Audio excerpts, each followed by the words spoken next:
Have a Wish podcast. This is your host, Cabin Black. And today's podcast is going to kick off a whole new series.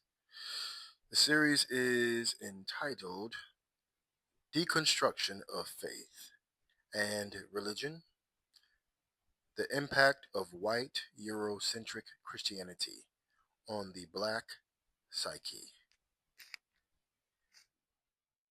Saying that why whiteness in films or in cinema. So I have here, a little information. So in film studies, analyzing whiteness involves examining how white identity is positioned as universal default or unmarked norm in cinema, which they see the white people uh, as specific is not as or not a specific racial group. So maybe they are, white people for these makers of cinema is the default for the characters. Yeah. And yeah, that's for me. So some information here in the Philippines, it's also happening because it's a norm here that if you have a whiter skin, a brighter skin, um, you are more likely to be in media or in the actor or to be an actor or actresses, especially if you have, a blood of Western country. When we say a blood of Western country, you are a half Filipino or sometimes half British, half American, or and anything that half from white people. And that's the sometimes it's kind of sad here in the Philippines because we Filipinos are born to have a moreno skin. So moreno, when we say moreno skin, it is typically a colored chocolate skin, a brighter chocolate skin. It's in the middle of brighter and darker chocolate skin. That's why it's called moreno and morena for girls. And it's kind of sad that sometimes those who have morena skin, which also have a good looking, face, is set aside as part of the cinema or as the main character in the cinema, which is kind of sad.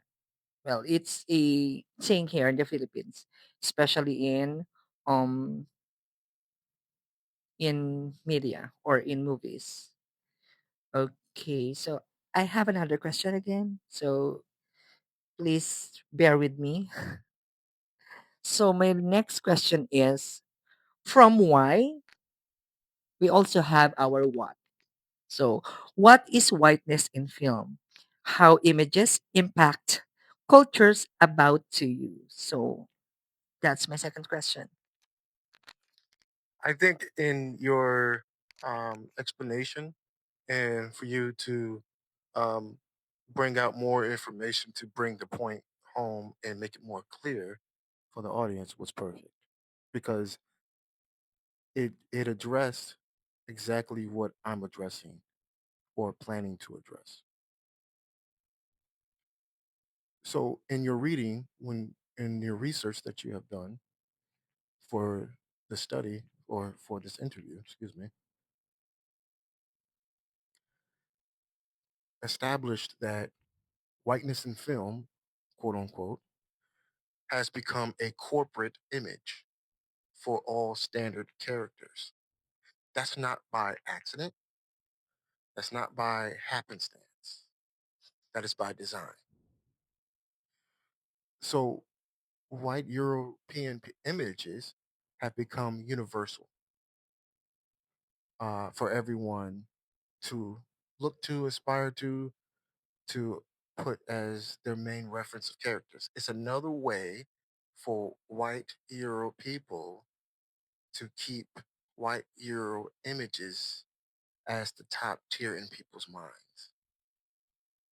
globally. It's all an extension from the Renaissance, the White Euro Renaissance. All of this that you see here, in my opinion, which I will bring out, and the facts that I will bring out as this series continues. Hopefully, I may be able to persuade and or convince my audience or future audiences that the reality is everything we see in movies, commercials, ads, anything we see in any form of multimedia, it all extends in our branches from their playbook, which in mm, in our human history that is closer for us is coming from the White Euro Renaissance. Of course, images have been played with since uh, the 4th century BCE or before Christ, when White Euro people first came on the scene as a group, as a population, not as pockets, but as a group, right? They show up in history around that time. Ever since then, that has been going on. But to place us where we are closer, what's more relative to us, what's more closer to us, which we understand closer, is the late antiquity, 13th century of the White Euro Renaissance. Everything is pivotal for them from that century. What I mean by them, White Euro people, all fashions of multimedia and multimedia arts, from marketing to advertising to movies to films to commercials to ads, globally, the hallmark or the corporate look is white Euro centric features. And what I'm saying and suggesting, in my opinion, as I bring out these facts throughout these series in this segment, Whiteness in Film, how images impact cultures, hopefully, I may persuade and convince you that this is the case, that all of this is an extension from that, from from the white Euro Renaissance to the rise of Western powers, 1492, from the Battle of Grenada, the victory that white Euro people had to manifest destiny, to doctrine of discovery, to their globalization project,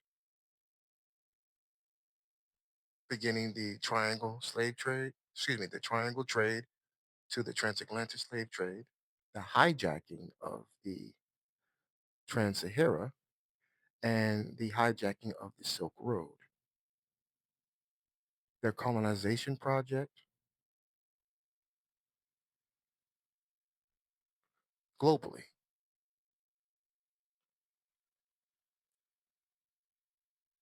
And then not just stopping there, after the Black people groups, the dark nations got their freedoms from slavery on every continent, then other factors came into play. Politics, through lobbying or through money and through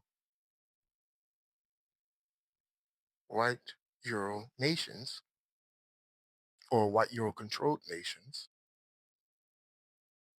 wielding their political power through their diplomacy and through their private sector wealth together, along with certain social sciences, created different propagandas to distribute as a form to control. What do I mean?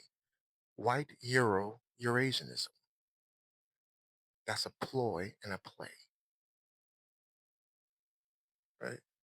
And we can, if we look at the tenets of white Eurasianism and the mythology behind that,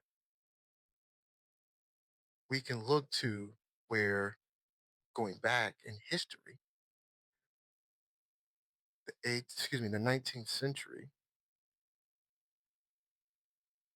from Darwinism to eugenics, right? Darwinism, as far as the social sciences, the classification of the races, eugenics from the eugenics tree, all forms of institutions.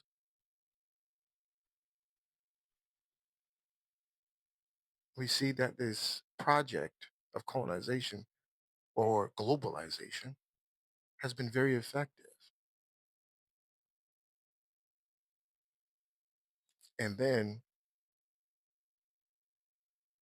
one of the institutions where white Eurocentric eugenics is focused heavily is in the multimedia arts.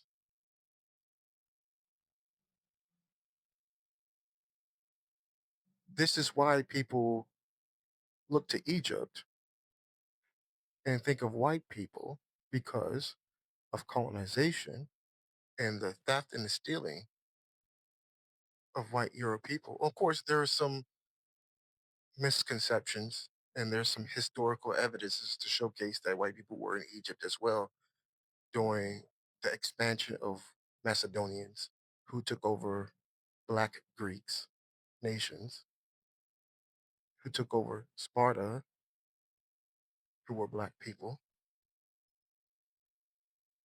and they started their globalization campaign back then. Speed up to today, going from BC or BCE to 80 or to CE, we see that there has been some success and a lot of success in white Eurocentric globalization because they were effectively able to persuade, convince, and what I call witchcraft, be able to tamper with people's psyche and their mind to make them believe that Egypt is a white nation or a global nation. Far as not that it welcomes all people, that's not what I mean. That the thought and and the consensus of history, historical evidences that clearly show you that these are black, super chocolate black people. Now, the thought of thinking about Egypt in the mind, which I call witchcraft, done by their white European peoples, multimedia arts, which is an extension of their eugenics program, an extension of their colonization project, an extension, a way to control people's, because if you can control people's minds, you don't have to control people's behavior, right? So if you can influence on how people think and not just persuade, not just convince, but tinker with how people see the world, not just today, but yesterday. If you can control that, then you can control the future of how they will see things. Just sheer working on the, I guess this is as a theory or as I'm theorizing, if you want to call it that. But what I'm saying is hopefully very clear is that going back to Egypt, white Euro people have made Egypt a universal appeal. They have made the Middle East a universal appeal. And anything that's universal is going back to what you read earlier, the corporate image of white Eurocentric features. Because you can go through all the Middle East and find images of chocolate black people from antiquity until now. But the movies and the films showcase something different, especially the historical films and movies. It doesn't resemble the real. Whiteness in film versus the real.